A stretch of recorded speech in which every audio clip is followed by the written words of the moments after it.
Microsoft এক্সেলে কিভাবে এ থেকে Z পর্যন্ত লিখবেন, এটি একটি ফর্মুলা।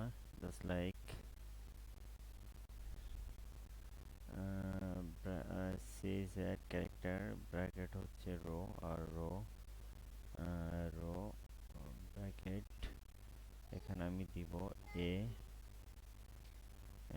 65 bracket close.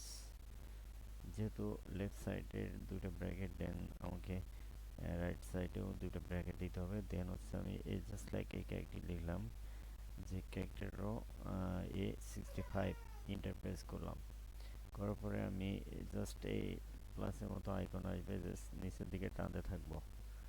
আমাকে এ থেকে জেড পর্যন্ত দিছে, দেওয়ার পরে দেন আমি কিছু ফাংশনাল কি থাকবে, দেন হচ্ছে আমার ক্যারেক্টারগুলো এখানে অটোমেটিক চলে আসবে।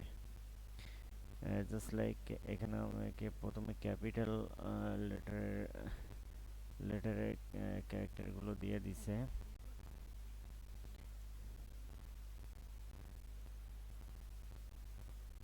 দেন এখানে ক্যাপিটাল এ থেকে জেড পর্যন্ত, দেন কিছু ফাংশনাল কি, তারপর স্মল লেটার এ থেকে জেড পর্যন্ত এখানে দেওয়া আছে।